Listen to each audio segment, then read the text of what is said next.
Buckeyes score enough points, but did they ring up any style points against Indiana? 42-35. We got Pat Murphy on the line from Bucknuts on 247 Sports to break down Ohio State's latest effort in what will probably be their most difficult game on paper for the regular season, at least. Please like, comment, share the videos on social media, and subscribe right here at MarkRogersTV, the voice of college football. Hit that bell for the notifications. That way you know when we're going live. Pat, how you doing today? I'm good. How are you doing? I am doing just fine. All right, 42-35 was a 35-7 game at one point. And so much like some of the earlier efforts, even though they were more comfortable wins against Rutgers in particular, we got to look at the second half performance of the defense, and particularly in the secondary, because looking at the first 8 drives of the game, they gave up one long touchdown. But besides that, they looked like they were much tighter in coverage, playing better the first half, and then it got away from them. Yeah, I think the biggest issue that you've seen from this game is that letdown in the second half, which we saw. You mentioned the Rutgers game, but even in Penn State to some degree, they let Penn State get kind of back in that game. And that's, I believe, becoming a trend now. And Ryan Day was asked about it. The team was asked about it after the game. And obviously just coming off the field, there wasn't a complete sense of why this is happening.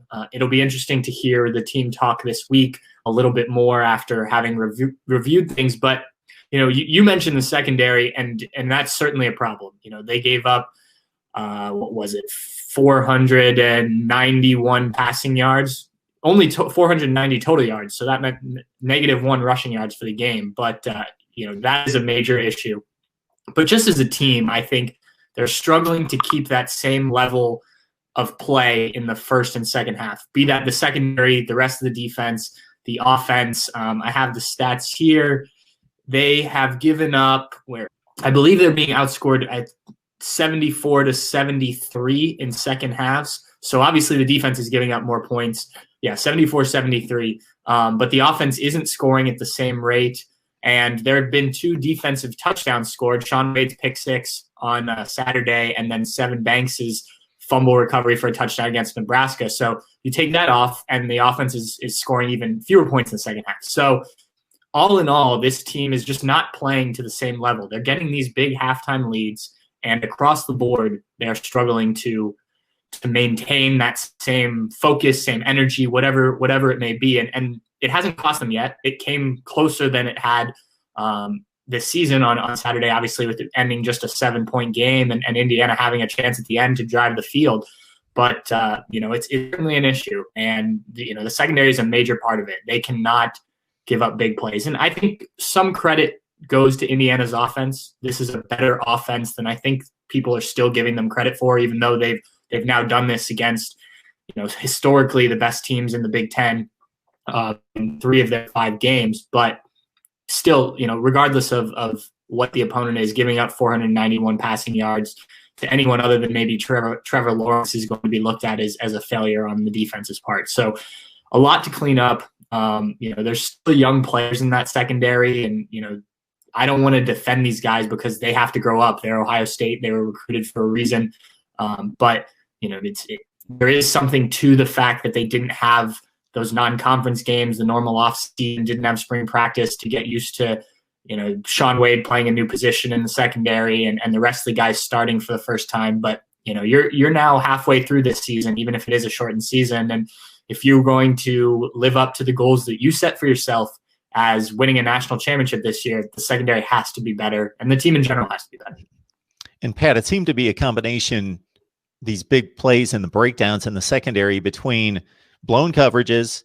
Sometimes the individual defensive back was there in position. They had good coverage. They were step for step, but they just, and this is difficult for most defensive backs, finding the ball, trying to make a play on the ball to break up the pass, because these receivers have become so good that these defensive backs can be right on them. And if they're not putting their hands between their 2 hands or breaking up the ball, they're going to come down with it. They're going to make a catch against the defender's shoulder. They're going to do almost all the time for these better wide receiver units like Indiana does with Ohio State and Purdue. I would say they have the 3 best wide receiver units in the Big Ten, that there's just issues with, playing the ball. And then the third one is just a individual defensive back getting burned. So we saw it in all three facets.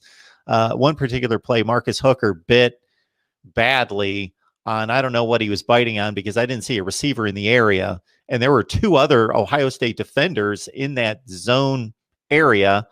And he comes up just because Penix rolled left, and then Freifogel's just wide open behind him. And so those kind of plays happen, blown coverages, and then just not playing the ball or getting burned individually. It was all over the place.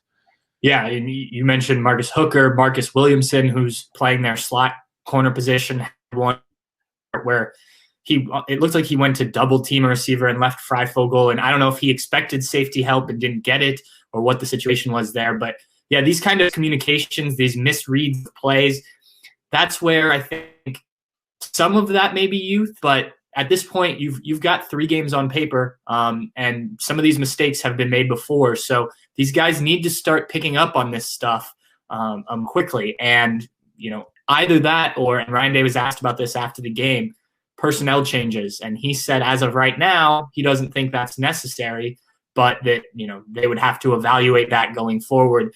It would be hard for me to imagine many changes. If you're going from what they've got out there already, you're probably going to a younger guy who doesn't have much experience either.